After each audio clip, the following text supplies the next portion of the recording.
નમસ્કાર દર્શક મિત્રો, હું છું રીના, આપ જોઈ રહ્યા છો ટુડે ન્યૂઝ ગુજરાતી। ડીસામાં ભાજપ કોંગ્રેસ સામે રોષી ભરાયેલા ઠાકોર સમાજનું મહાશક્તિ પ્રદર્શન યોજાયું હતું, જેનાથી ભાજપ અને કોંગ્રેસના ઉમેદવારોમાં સોપો પડી ગયો છે। બનાસકાંઠા જિલ્લામાં ભાજપ અને કોંગ્રેસ બંને પક્ષો ટિકિટની ફાળવણીમાં આ વખતે થાપ ખાઈ ગઈ હોય તેવું વર્તમાન પરિસ્થિતિમાં જોવા મળી રહ્યું છે। અગાઉ ડીસા બેઠક પર કોંગ્રેસ દ્વારા પૂર્વ ધારાસભ્ય ગોવાભાઈ દેસાઈના પુત્રને ટિકિટની ફાળવણી કરવામાં આવતા કોંગ્રેસના મોટા હોદ્દેદારોએ રાજીનામા ધરી દીધા હતા, તો બીજી તરફ ભાજપ દ્વારા પણ પરિવારવાદ આધારિત પૂર્વ ધારાસભ્યના પુત્ર પ્રવીણભાઈ માળીને ડીસા બેઠક માટે ભાજપના ઉમેદવાર જાહેર કરવામાં આવતા હવે ડીસામાં સૌથી વધુ વોટ બેંક ધરાવતા ઠાકોર સમાજમાં જોરદાર નારાજગી ઊભી થઈ છે અને ઠાકોર સમાજ દ્વારા આજે ડીસા ખાતે શક્તિ પ્રદર્શન રાખીને અપક્ષ ઉમેદવારી નોંધાવીને ભાજપ અને કોંગ્રેસને જડબાતોડ જવાબ આપવાનું આ બેઠકમાં આહવાન કરવામાં આવ્યું છે। બનાસકાંઠા જિલ્લામાં સૌથી વધુ મતો ધરાવતો ઠાકોર સમાજ અત્યારે ભાજપ અને કોંગ્રેસથી નારાજ જોવા મળી રહ્યો છે। બનાસકાંઠા જિલ્લામાં દિયોદર અને ભાજપ આ બંને બેઠકો પર તો ઠાકોર સમાજના મતોની સરખામણીમાં અન્ય કોઈ સમાજ નજીક પણ જોવા નથી મળી રહ્યો, ત્યારે ડીસા બેઠક પર ભાજપ અને કોંગ્રેસ બંને પક્ષો દ્વારા ઠાકોર સમાજને ટિકિટ ન ફાળવતા વર્ષોથી ભાજપ સાથે સંકળાયેલા બનાસકાંઠા જિલ્લાના ઠાકોર સમાજના લોકો હવે કોંગ્રેસની સાથે સાથે ભાજપ સામે પણ નારાજગી જોવા મળી રહ્યા છે અને તેના પરિણામ સ્વરૂપે આજે ડીસા ખાતે ઠાકોર સમાજ દ્વારા વિશાળ સંમેલન બોલાવવામાં આવ્યું હતું। આજે ગુજરાતમાં બીજા તબક્કાના મતદાન માટે ઉમેદવારી નોંધાવવાના ત્રીજા દિવસે આ સંમેલનમાં ઠાકોર સમાજ તરફથી અપક્ષ ઉમેદવારની પસંદગી કરવામાં આવી હતી। ડીસા થરાદ રોડ પર આવેલા રાહી કોલ્ડ સ્ટોરેજ પર મળેલા આ સંમેલનમાં 30,000 કરતા પણ વધારેની સંખ્યામાં ઠાકોર સમાજના આગેવાનો એકત્રિત થઈ ગયા હતા અને એકતાનો પરચો આપ્યો હતો।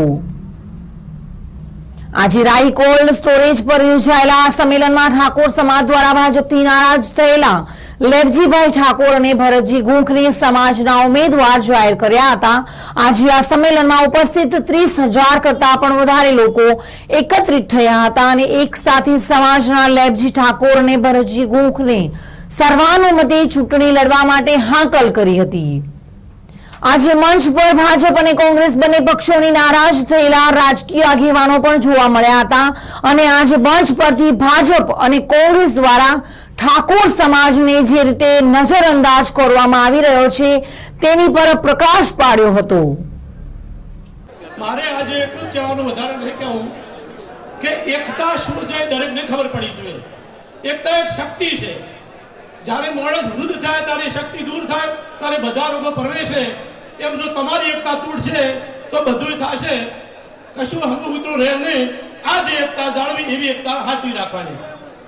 બીજું મારે દરેક સમાજને કહેવાનું છે કે અમુક જ વ્યક્તિની પેટે આવતા એટલે તો ટિકિટ મળે અને અમુક વ્યક્તિની પેટે આવતા ટિકિટ ન મળે, આ કાયમી આપણે દૂર કરવું છે। કોંગ્રેસમાં ટિકિટ જોતા તો ગોવાભાઈના પેટ આવતા લેવો પડે અને ભાજપમાં ટિકિટ જોતા ગોરધજીના પેટ આવતા લેવો પડે, આ દૂર કરવો છે મારે। ડીસાની વિધાનસભાની સીટ કોઈના બાપની જાગીરી નથી, એ દરેક સર્વની છે, તમામ જનતાની છે, તમામ મતદારોની છે, કોઈની જાગીરી નથી એટલે કોઈની વારસી એન્ટ્રી પડે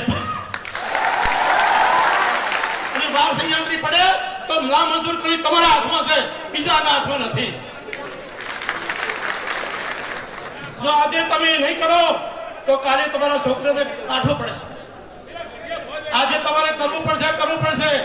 એના બેના બાપા બબે વખત ધારાસભ્ય રહ્યા છે, કેના સમાજનું શું કામ કર્યું ગણાવો મને, હું સ્વીકાર તૈયાર ઘણી લોકો કર્યું હોય ફેર વારસી એન્ટ્રી મંજૂર કરી આપણે ફેર રાજ કરવાનું આપણે। આ તો ન થવું જોઈએ, આ તો ન જ રહેવું જોઈએ। તમને ભારી શકલ છે તમે ના મંજૂર ના કરો એન્ટ્રી। વારસી એન્ટ્રી કોઈની રાજકારણમાં હોવી ના જોઈએ। આ તો લોકશાહી છે, લોકશાહી ખતમ ના થવી જોઈએ। તમે લોકશાહી ખતમ કરવા નીકળ્યા તો તમને આ ડીસાની પ્રજા બતાવશે। હું કોઈ સમાજિક આવતો નથી, હું સીધી વાત કરું છું, લોકો માટે વાત કરું તો જે નાના નાના સમાજો જન્મ્યા છે, નાના સમાજમાં અવતાર લીધો છે, એ સમાજને ક્યાં જવાનું? આપણા સમાજે આપે 5000 વાળા બ્રાહ્મણને આપણે જીતાડેલો, તો અત્યારે એનો પર કેમ પૂછતો નથી? કોઈ મારા એકલા હાથમાં મત નથી કે કોઈ વ્યક્તિ એક દે, પણ તમે આ બધા છો. આજનો જે માહોલ હતો, આજની જે તમારી એકતા હતો, આજની શક્તિ પ્રદર્શ હતો, એ બે આપણા બાપાને ગોધીનગરનો બંગલા બન્યા ને, એ બંગલા ફેમિલીઓ રહેવા લઈ જવા માટે ચૂંટણી લડે. આપણે એમને ગોધીનગર નથી મૂકવા, આપણે એને સમાજની સેવામાં જોડવા છે. એ બે અહીંયા રહેતા નથી, અહીંનું સેવાનું કામ કર્યું નથી કે કોઈનું કશું કરવા માંગતા નથી. ફક્ત ફેમિલી ગોધીનગર છોકરો ભણાવવા જવું છે, એટલે તમારા લીધે જવું છે. એક જ મારું કહેવાનું કે આપણી શરમ કે ડર હોવી જોઈએ. આજે બે કુટુંબને આપણી શરમ નથી કે આપણી ડર પણ નથી. આપણો પક્કો હોવું જોઈએ, આપણી શરમ હોવી જોઈએ, લાગણી જોઈએ. એને કશું નથી. હું પણ રાજકીય પાર્ટીનો વ્યક્તિ જ હતો. હું જિલ્લા પંચાયત 4 વાર લડેલો, 1 વાર જિલ્લા પંચાયત ભાજપમાં હારેલો, 3 વાર જીતેલો. એ મારી પાર્ટીથી રાજુ મૂકી દીધું. મારે આજે જોઈતું નથી, રાજકારણ કાર્ય જોઈતું નથી. પણ જે વારસી એન્ટ્રી બાધા છે, એ વારસી એન્ટ્રી મંજૂર નથી થવા દેવી, નથી થવા દેવી, નથી થવા દેવી. મેં પટ્ટી પાડી આપી, તમે જોયું છે કે વિડીયો કે મીડિયા. હું કાયમી ખાતે રાજકારણમાં આવો કે ના આવું, કોઈ બી પાર્ટીની પટ્ટી પહેરું કે ન પહેરું, પણ સર્વ સમાજ સાથે અન્યાય થતો હશે તે હું કરવા તૈયાર છું. આજે રાહી કોલ્ડ સ્ટોરેજ પર ઠાકોર સમાજના બંને યુવાનોના સમર્થનમાં હજારોની સંખ્યામાં ઠાકોર સમાજના લોકો સમર્થન આપવા માટે જોડાયા હતા અને આ બંને યુવાનોએ પણ છેલ્લા ઘણા સમયથી ભાજપના એક મોટા ખજાના નેતાનું નામ લીધા વગર જણાવ્યું હતું કે સૌથી વધુ મત ધરાવતા ઠાકોર સમાજને ખતમ કરવાનું કાવતરું રચવામાં આવતું હોવાના આક્ષેપ કર્યા હતા. મિત્રો, ટિકિટની માંગણી અમે લેફ્ટજી બંને કરી હતી. અમે કાયમ માટે ભેગા હતા. આજે આપની વચ્ચે પણ ભેગા આવ્યા છીએ. ભારતીય જનતા પાર્ટીએ ડીસા તાલુકાને વર્ષોથી અન્યાય કર્યો છે, એ આપને બધાને ખબર છે. એ અન્યાયનો જવાબ આપવા માટે આજે આપણે મોટી સંખ્યામાં એકત્રિત થયા છે. જો આ બધા સંમત હોય કે ભરતભાઈ તમે કે લેફ્ટજીભાઈ બંને કાતો ઉમેદવાર બનો, અમે તમારી સાથે છીએ, બીજી સર્વ સમાજોમાંથી અમે મદદ કરશું, અમે અમારું ગામ સંભાળશું, અમે અમારું બૂથ સંભાળશું, અમે અમારો વોર્ડ સંભાળશું, અમે ચૂંટણી ન થાય ત્યાં સુધી ગામ નહીં છોડીએ, અમે ગામમાં જ રહીશું, બીજા ગામમાં નહીં જઈએ, બીજા ગામમાં ફોન ઉપર આપણે બીજી સમાજ સાથે સંપર્ક કરીશું. આ બધી વાત સાથે મારા સાથે સંમત હોય તો બે હાથ ઊંચા કરીને તાળીઓ પાડીને મને વિશ્વાસ અપાવો બધાને. ગેનીબેન સામે ઠાકોર સમાજના ઉમેદવારને ભાજપે ઉમેદવાર જાહેર કરીને તેને શહીદ કરવામાં આવ્યો હોવાના આરોપ પણ તેઓએ લગાવ્યા હતા. આભાર.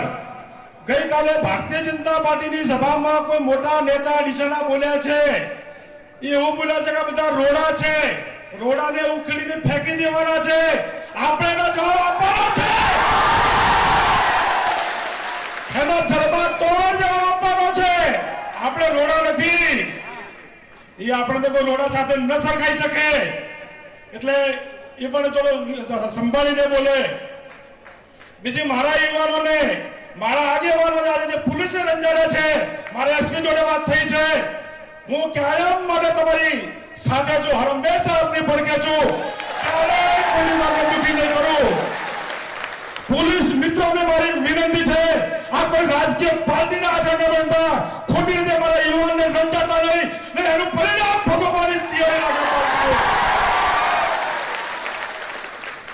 સર્વ સમાજની લાગણીને માગણીને માન આપ્યું છે, આટલો મોટો માન મેળવ્યું છે, અમને સમર્થન આપ્યું છે. અમે હંમેશા આપના ઋણી રહીશું. રાજકીય પાર્ટીમાં અમે નથી. મેં મારી તાલુકા પંચાયતની સદસ્ય તરીકે રાજીનામું આપ્યું છે, મારા જિલ્લાથી રાજીનામું આપ્યું છે. હું તો એક આજે આપના ભરોસે છું. આજે મારી પાર્ટી તમે છો, મારી કોઈ પાર્ટી નહીં. મારા મા બાપ તમે છો, હું તો તમારો છોરો છું. છોરું કસૂર હોય, માતા કસૂર ના હોય. કોઈ જગ્યાએ કોઈને મનદુખ થયો, બોલાઈ ગયું હોય, ભૂલ ચૂક થઈ હોય તો આજે મારા વતી તમને આપણા બધા વચ્ચે હું માફી ચાહું છું, કે હાથ જોડીને વિનંતી કરું છું, માફી માંગુ છું. આજે રાહી કોલ્ડ સ્ટોરેજ ખાતે 30,000 કરતા પણ વધારે ઠાકોર સમાજના લોકોએ એકત્રિત થઈને મહાશક્તિ પ્રદર્શન કર્યું હતું. જ્યારે 2017માં ઇલેક્શન થયું ત્યારે જ આ બનાસકાંઠા જિલ્લાના એક જ માણસના કહેવાથી એ વખતે પણ બનાસકાંઠાની અંદર જ્યારે નવેના વિધાનસભાની અંદરથી આ બે વિધાનસભા જ્યારે આપણાની અંદર એકબીજાની અંદરો અંદર લડાઈના કારણે ભારતીય જનતા પાર્ટીએ કવર કરી હતી. એવી રીતે આ વખતે પણ 2022ની અંદર એક જ માણસના ઈશારાના કારણે પાલનપુર, ધાનેરા, ડીસા ઠાકોર સમાજ મોટો છે અને એ માણસને એવું મનમાં છે કે કોઈ આગેવાન મજબૂત અહીંયાથી જીતીને આવશે તો મને મિનિસ્ટ્રીમાં આડો થશે એવું એના મનમાં હોય તો મનમાંથી નીકાળી નાખે. કેમ કે આ વખતે ડીસાની ઠાકોર સમાજની સીટ 100% કવર કરે કે જ્યારે અન્ય સમાજના 25-20,000 વોટ હોય, અમુક સમાજના 50,000 હોય અને જ્યારે 80,000 વોટનું જ્યારે અન્યાય સમાજને અન્યાય 80,000નું જ્યારે સમર્થન હોય અને 80,000 સમાજમાંથી જે ઉમેદવાર ન મૂકે અને બીજા સમાજની અંદર સમાજના હોમે સમાજને ઉતારી અને ચૂંટણી લડાવે એ માણસને તમે ઓળખી લો. એટલે આપણે એ માણસના પેલામાં જઈ અને આપણે આ ડીસાની સીટ જીતાડવાની છે. એક ઉમેદવાર આપણે ઉભો કરીએ અને ચાહે કોંગ્રેસ હોય કે ભાજપ હોય એમને બતાવીએ કે ના ઠાકોર સમાજ કોક ડીસા તાલુકામાં છે. એટલે સર્વ સમાજ સાથે લઈ અને આપણે ચાલીએ અને ગામડામાં પ્રચાર કરવા જઈએ તો યુવાનોને મારી ખાસ નમ્ર વિનંતી છે કે સુખ શાંતિ અને સંમતિથી આપણે વોટ લેવા છે. ફોર્મ ભરવા આપણે જઈ રહ્યા છીએ લેપજીભાઈ અને ભરતભાઈનું, પણ આ ફોર્મ લેપજીભાઈ અને ભરતભાઈનું નહીં પણ અહીં બેઠેલા પ્રત્યેક વ્યક્તિનું છે તેવું આપણે સમજવાનું છે અને એ રીતે આપણે લડવાનું છે. આ વખતે ભાજપે ગોરધનજીને વારસાગત રીતે એમના પુત્રને ટિકિટ આપી છે, જ્યારે કોંગ્રેસે વંશપરંગત ગુવાભાઈ દેસાઈને ટિકિટ આપી છે. આપણે સર્વ સમાજે સાથે મળીને આગળ લેપજીભાઈએ જે કંઈ પણ ભોગ આપેલો છે અને લોકોની વચ્ચે રહી અને સેવા આપી છે તે અમને જંગી બહુમતી જીતાડવા આપ સર્વને હું અપીલ કરું છું. આ બતાવવાનો સમય આવ્યો છે. આટલી પરચાને ભાજપની કોંગ્રેસ ટિકિટ આપે છે. આટલી મોટી પરચા આપણો ક્ષત્રિય સમાજ 51,000 વોટ તો એ તમને પાછા રાખે છે. એટલે તમે આ બતાડીને દેખાડો તો જ તમારું નામ છે. એટલે આ મંડપમાં આ શેડમાં હમાતીની બહાર પબ્લિક એટલી બધી છે તો એમને લાગવું જોઈએ ભાજપને, કોંગ્રેસને.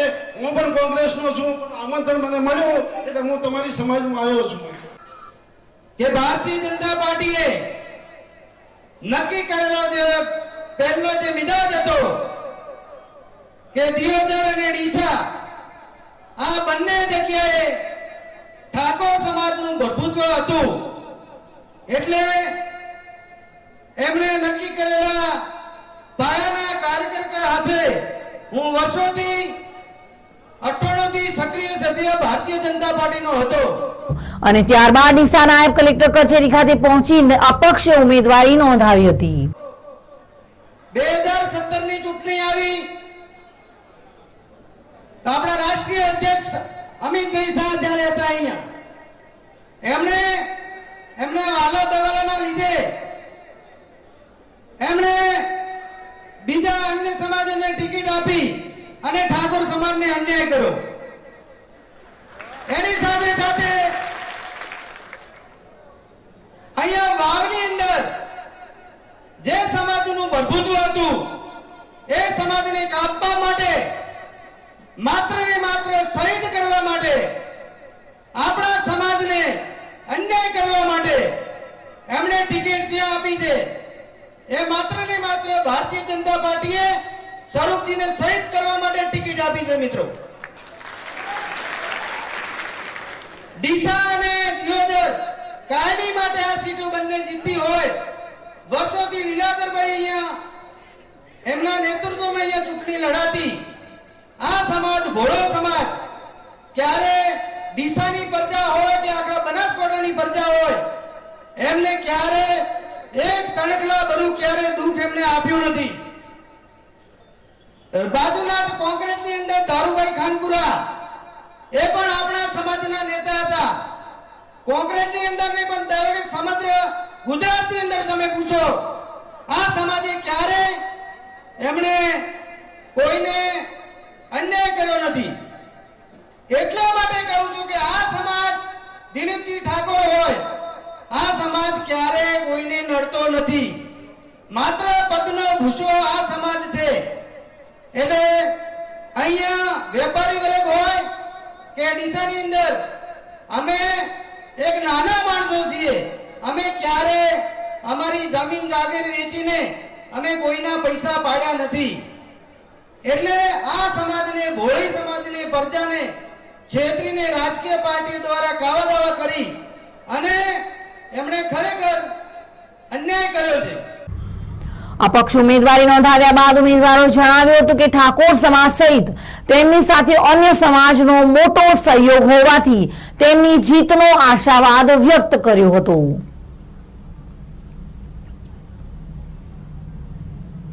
ભાજપ અને કોંગ્રેસથી નારાજ થયેલા ઠાકોર સમાજ દ્વારા કરવામાં આવેલા શક્તિ પ્રદર્શને ભાજપ, કોંગ્રેસ સહિત આમ આદમી પાર્ટીની ગણતરીઓ ઊંધી કરી નાખી છે. કારણ કે આજે એક સાથે 30,000 કરતા વધારે ઠાકોર સમાજના આગેવાનો ઠાકોર સમાજના ઉમેદવાર પર સમાજની મહોર મારતા ભાજપના માળી ઉમેદવાર અને કોંગ્રેસના દેસાઈ સાથે આમ આદમી પાર્ટીના ચૌધરી ઉમેદવાર માટે આગામી ચૂંટણીમાં મતનું કેલ્ક્યુલેશન ફરી કરવું પડે તો નવાઈ નહીં. અમે જે ઉમેદવારી ફોર્મ હું મારા ભાઈ લેપજી ભર્યું છે અને તમામ જનતાના આશીર્વાદ લઈને, સર્વ સમાજના આશીર્વાદ લઈને જીતવાની અપેક્ષા સાથે ભર્યું છે. તમામ જનતા મારી સાથે રહીને પરિવાર દાના નોંધ લાવશે અને અપક્ષ જીતની ઉમેદવારી 100% જીતશે એવી આશા છે. ભાજપના હોદ્દેદાર હોવા છતાં તમે અપક્ષ ઉમેદવારી નોંધાવી? ભાજપના તમામ હોદ્દેદારો બધું રાજીનામું આપી દીધું છે અને પાર્ટી રાજીનામું સ્વીકારી લઈને સ્વીકાર્યું. ધાનેરા અને ડીસામાં બંને બેઠકો ઉપર ભાજપના જ લોકો નારાજ છે. બંને બાજુની અપક્ષ ઉમેદવારી નોંધાવી રહ્યા છે. કેટલી જીતની આશાઓ છે? બિલકુલ, ડીસા અને ધાનેરા બંને સીટો ભારતીય જનતા પાર્ટી, કોંગ્રેસની આ બંને તાનાજીનો અંત લાવીને બંને અપક્ષ 100% જીતશે એ અમને ભરોસો છે. આજે મેં અપક્ષ ઉમેદવારી નોંધાઈ છે, તો આ 4 દિવસના જે માહોલ વચ્ચે જે દરેક સમાજના મેં રિવ્યૂ લીધા અને દરેક સમાજને મેં પૂછ્યું કે દરેક સમાજે મને એવું કીધું કે તમે ઘરે કેમ બેઠા છો, તમે ફોર્મ ભરો અને અમે જીતાડશું, એવો મને દરેક સમાજનો પ્રતિસાદ મળ્યો છે. એટલે હું આ ફોર્મ ભર્યું છે. આજની સભાની અંદર મોટી સંખ્યામાં જનમેદની ઉમટી છે. શું જનતાને શું કહેવું? દરેક સમાજના લોકો જેનો પ્રેમ અને જે લોકોએ દિલમાં જેને જગા બનાવી છે, એ ખરેખર પ્રેમથી લોકો આવ્યા છે અને એ લોકોને મેં સ્વીકાર્યા છે ને એમને મેં આભાર વ્યક્ત કર્યો છે કે મને જીતાડજો, એવું મેં એમને પ્રાર્થના કરી છે. કારણ કે માળી સમાજ, રબારી સમાજ અને ચૌધરી સમાજ આ 3 સમાજના જેટલા મતો થાય છે તેની બરાબર તેટલા જ મત એકલા ઠાકોર સમાજના બેઠક પર છે. અને ઠાકોર સમાજ દ્વારા આજે જે રીતે એકતાના દર્શન કરાવ્યા છે તે જોતા આગામી સમયમાં તમામ રાજકીય પક્ષોને તેની મોટી કિંમત ચૂકવવી પડે તો તેમાં નવાઈ નથી. આ ઉપરાંત ડીસા બેઠક બનાસકાંઠા જિલ્લામાં કેન્દ્રીય બેઠક છે અને અહીં સર્જાતા ચૂંટણી માહોલની અસર આસપાસની વિધાનસભા બેઠક પર પણ જોવા મળી શકે છે. તો દર્શક મિત્રો, આ હતા આજના સમાચાર. વધુ સમાચારો સાથે ફરી મળીશું. નમસ્કાર.